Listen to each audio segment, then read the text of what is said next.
meditamos en la palabra de Dios, con toda seguridad nos va a ir mal, vamos a pasar mal, vamos a morir en la vida espiritual. Y el primer síntoma es el agotamiento, es el cansancio, que nada me da resultado, que todo me sale mal. ¿Dónde estará Dios? ¿Por qué Dios me abandonó? No te abandonó, tú abandonaste a Dios. Ahora, cuando no estás alimentado espiritualmente, pues ¿cómo vas a enfrentar los desafíos de la vida? Es por eso que tienes que estudiar la lección de la escuela sabática todos los días. Y oír estos comentarios te pueden ayudar a entender mejor el estudio de la palabra de Dios. Bueno, vamos a la lección número 2 para el 10 de julio del año 2021. El título de la lección, Sin descanso y rebeldes. Esta semana vamos a analizar algunos pasajes de la vida de Israel en el desierto. Ahora, cuidado. Cuidado con mirar hacia atrás y decir, qué israelitas tontos, pero ¿cómo hacían esto? ¿Pero cómo se portaban de esta manera? Porque simbólicamente hoy día nosotros somos el Israel espiritual de Dios caminando en el desierto de esta vida. Los israelitas en aquellos días caminaban en dirección a Canaán, la tierra de la promisión, la tierra donde abundaba leche y miel. Nosotros hoy caminamos en dirección al Canaán espiritual, a la tierra nueva, al encuentro personal y maravilloso con Cristo. Por lo tanto, en lugar de estar pensando demasiado en el pueblo de Israel, en los errores que el pueblo de Israel cometió, aprende a reflexionar y aplicar las lecciones y los errores de ellos para no cometer los mismos errores hoy. Aplica esto a tu vida como pueblo, como iglesia y a tu vida personal, a tu vida como familia, como grupo familiar. ¿Ok? Entonces vamos al primer texto que describe una situación interesante del pueblo de Israel en el desierto. Está en Números capítulo 11, versículos 5 y 6. Dice así: nos acordamos del pescado. Esta es una reclamación de Israel a Moisés. Entonces ellos le dicen, nos acordamos del pescado que comíamos en Egipto de balde, de los pepinos, de los melones, de los puerros, las cebollas y los ajos. Y ahora nuestra alma se seca, pues nada sino este maná ve en nuestros ojos. Vamos a pensar un poco en el contexto. El pueblo de Israel en Egipto era un pueblo esclavo, pero tenían comida. Por lo que encontramos aquí descrito por ellos mismos, tenían melones, tenían carne, tenían pescado, claro, estaban a la orilla del río Nilo. Tenían pueros, tenían cebollas, tenían ajos. Hay mucha gente que toma este texto para decir, está viendo, ellos solo querían carne. No, ellos se acordaban no solo de la carne, querido, ellos se acordaban también del pescado. Y no solo del pescado y la carne, se acordaban de los melones. Entonces, ¿está prohibido comer melón? ¿O está mal comer melón? Ellos se acordaban de los ajos, dicen que el ajo es saludable, hace mucho bien a la salud, se acordaban de las cebollas. Quiere decir, lo que aquí está diciendo no es que nos acordamos de la comida. Lo que está diciendo el texto es, nosotros allá no nos faltaba qué comer, no nos faltaba, aunque sea un trapo para vestir, pero nos has traído al desierto, nos has dado libertad. Y aquí estamos amarrados. ¿Por qué? Porque cuando hubo escasez de comida en el desierto, Dios les hizo caer maná del cielo. Pero comieron un día, 2 días, una semana, un mes, maná. Llegó un momento en que dijeron, no, ya estamos cansados del maná, nos acordamos ahora de la carne, de los pescados, de los melones, de las cebollas, de los ajos que comíamos en Egipto. Quiere decir, querido, a veces nosotros los seres humanos queremos novedad, y nos olvidamos de las cosas simples de la vida. El maná que Dios les daba era lo que ellos necesitaban transitoriamente para sobrevivir. En el desierto de esta vida, el maná que Dios nos hace caer todos los días es su palabra. Estos estudios de la lección de la escuela sabática son para ayudarte como un guía para que estudies la palabra de Dios. Y es lo que necesitamos, pero no, tú quieres excitación, tú quieres emoción, tú quieres melones, tú quieres pescado, tú quieres ajos, tú quieres cebollas, tú quieres que te pique la lengua, las emociones. Entonces olvídate del pueblo de Israel, piensa en ti, qué tipo de culto tú quieres. Vas a la iglesia, pero tú quieres la batería, tú quieres eso. Yo no estoy hablando contra ningún instrumento, pero tú quieres, cierras los ojos, levantas las manos al cielo, te emocionas. La vida cristiana es simple, querido, no la compliques. Ahora, si puedes tener una buena orquesta, muy bien, un buen coro, bien, un buen praise team que dirija los cantos, gloria a Dios, todo. Pero no pienses que eso es lo que te alimenta, porque lo que te alimenta es la palabra de Dios en esa experiencia diaria contigo y con Jesucristo. Ahora, en vista de las reclamaciones del pueblo, hasta Moisés se desanimó, porque cuando tú no estás bien con Dios, tu espíritu se perturba y ahí viene la reclamación, el descontentamiento. Y eso, mira, hasta Moisés se sintió mal, porque en el versículo 11, mira lo que dice Moisés. Y dijo Moisés a Jehová, ¿por qué has hecho mal a tu siervo? ¿A quién? A él mismo, a Moisés. ¿Y por qué no he hallado gracia en tus ojos que has puesto la carga de todo este pueblo sobre mí? Miren ustedes cómo la reclamación del pueblo hizo a Moisés también caer en el desánimo. Porque hasta los líderes de Dios en algún momento, si se apartan de Dios, pues las preocupaciones de la vida parecen mucho más grandes que sus fuerzas.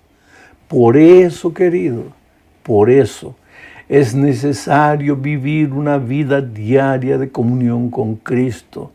Porque hasta santos y grandes hombres de Dios en la historia han fracasado.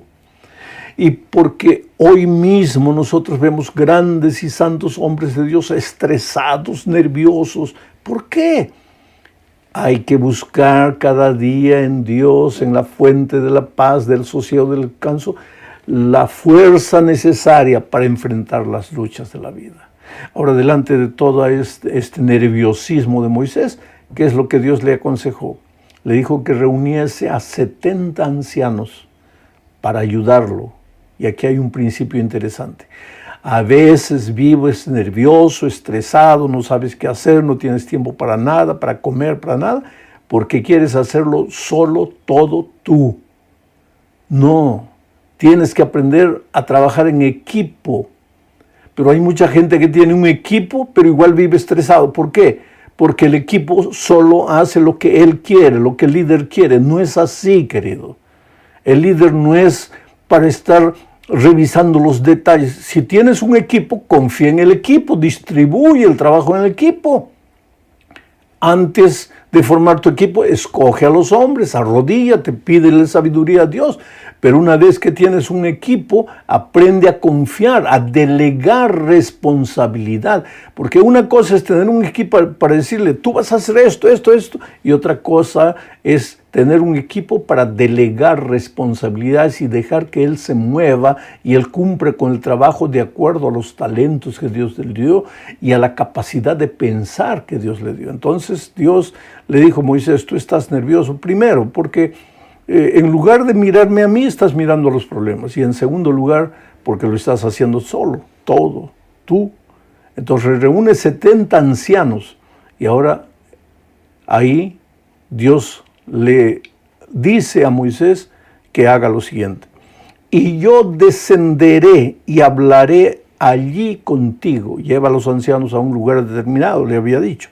Y yo descenderé y hablaré allí contigo y tomaré del espíritu que está en ti y pondré en ellos y llevarán contigo la carga del pueblo y no la llevarás tú solo. Qué principio tremendo para no vivir estresado. Yo creo que el padre de familia tiene que distribuir la responsabilidad de la vida familiar con la esposa y con los hijos. Y todos tienen que luchar para mantener el hogar unido. Yo creo que el pastor tiene que aprender a distribuir la responsabilidad entre los miembros de la iglesia. haz participar a todos. El miembro más humilde, más simple, se siente importante, se siente comprometido cuando tú distribuyes las responsabilidades. Y aquí viene el asunto de los grupos pequeños. Cuando tú quieres hacerlo solo, tú solo, las cosas, todo, te metes en problemas, te estresas, no tienes tiempo para nada. Pero cuando distribuyes las responsabilidades, con toda seguridad vas a ser mucho más feliz, vas a tener descanso para el alma. Vamos a la segunda parte.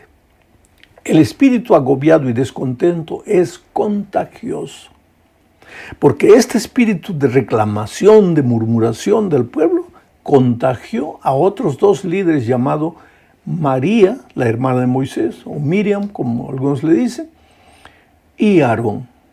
Y ahora mira lo que ellos dijeron en Números, capítulo 12, versículos 1 al 3.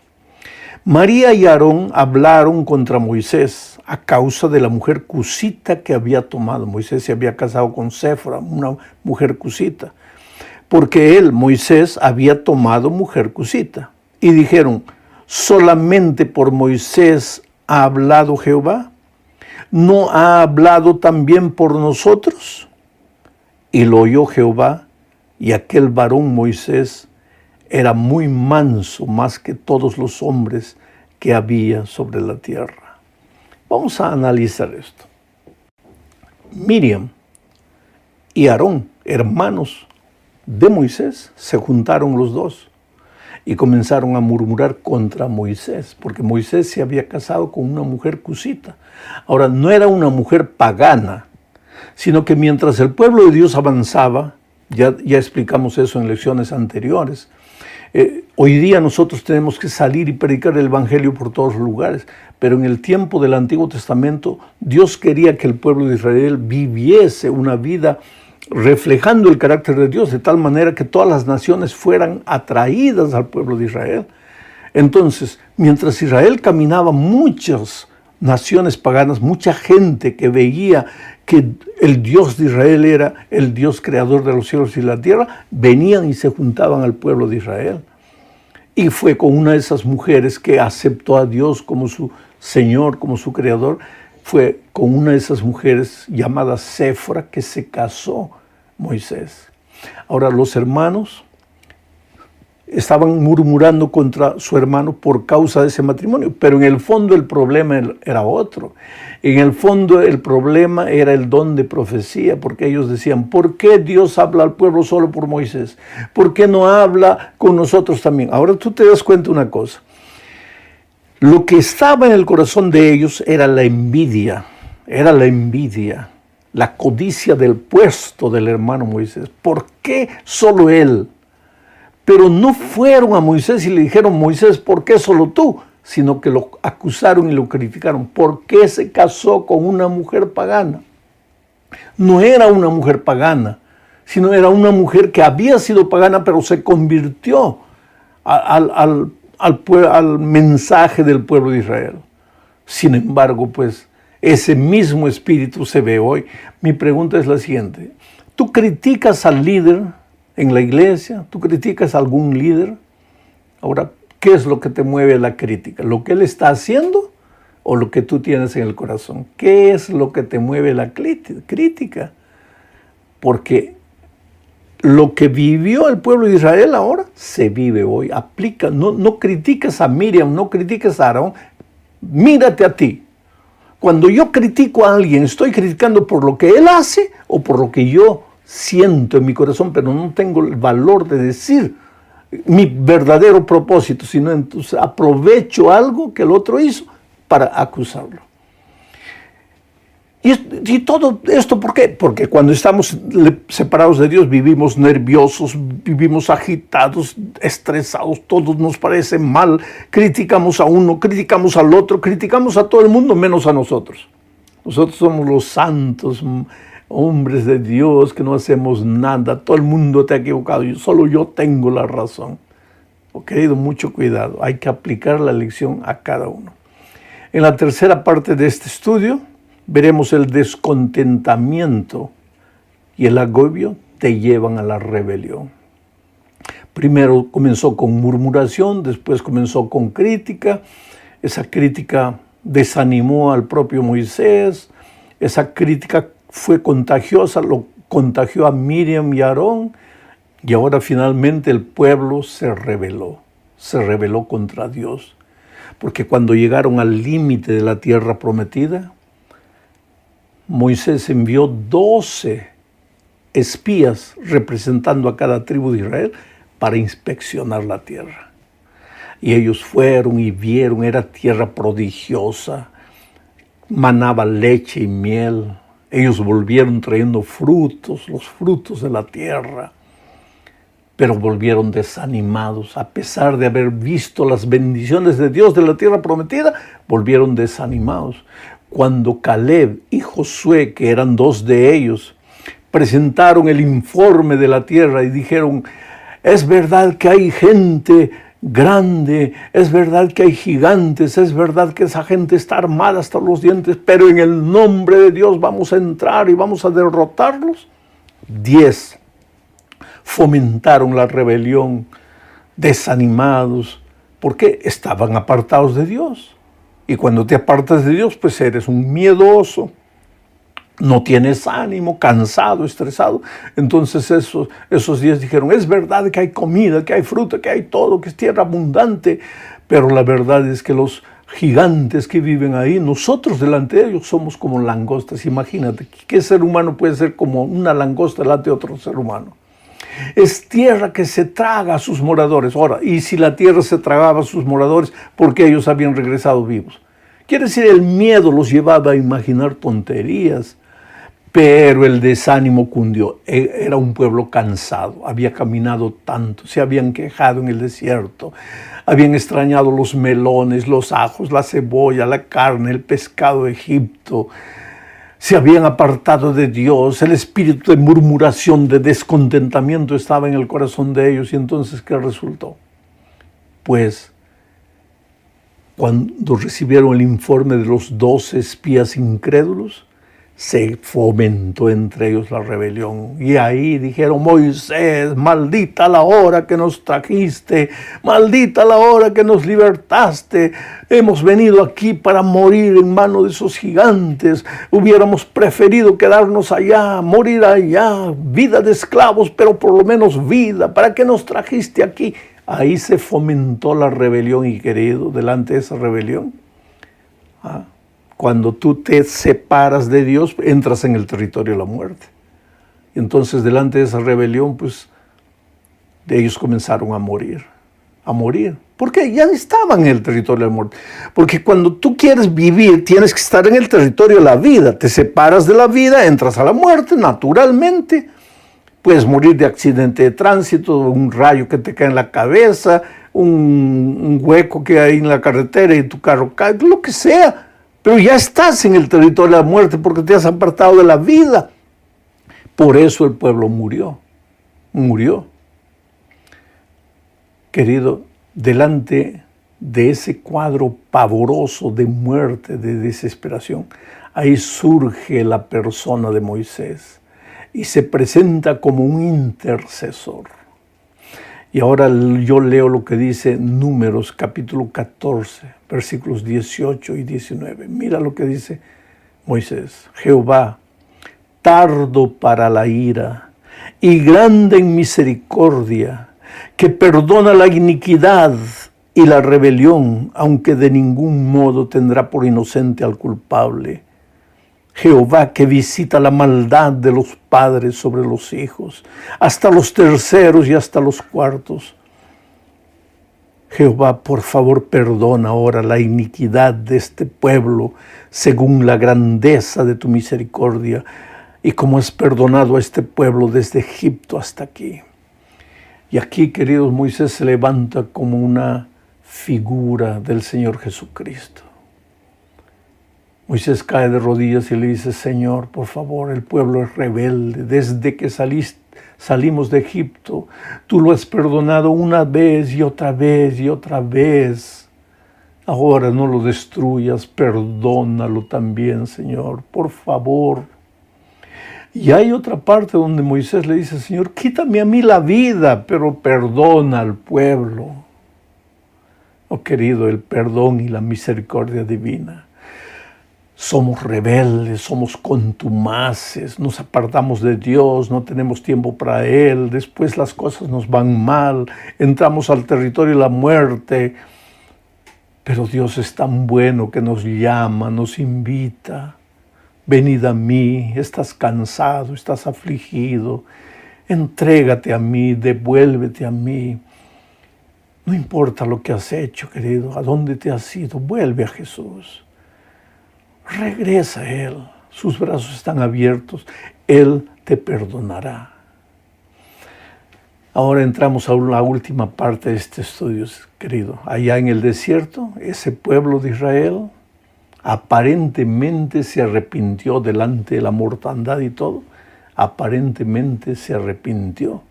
Y ahora, aparentemente arrepentido, dijo, ahora vamos y vamos a destruir a los cananeos, vamos a invadir, vamos a apoderarnos de la tierra en el nombre de Dios. ¿Qué en el nombre de Dios, querido? Cuando haces algo en el nombre de Dios, tienes que seguir las instrucciones divinas. Y Moisés le dijo, no, calma ahí, no vayan, porque Dios no está con nosotros. Pero el pueblo, sí, vamos en el nombre de Dios, fueron allá y sufrieron la derrota más catastrófica de aquellos días. Lo que nos muestra una cosa, querido. Una cosa es fe y otra es presunción. ¿Cuál es la diferencia? Fe es fruto de un corazón que vive una vida de compañerismo diario, de comunión con Dios. Eso es fe. Pero cuando tú no vives una vida diaria de comunión con Dios y te atreves a hacer cualquier cosa grandiosa a tus ojos, eso es presunción. El hombre de fe, la mujer de fe hace las cosas sin miedo porque Dios está con él. Y solo él sabe si Dios está con él o ella porque pasa tiempo con Dios solito. Ahora el presuncioso usa el nombre de Dios y va para la guerra en su propio nombre y las cosas le van mal. En resumen, esta semana nosotros vimos que en el desierto de esta vida muchas veces nos cansamos y que el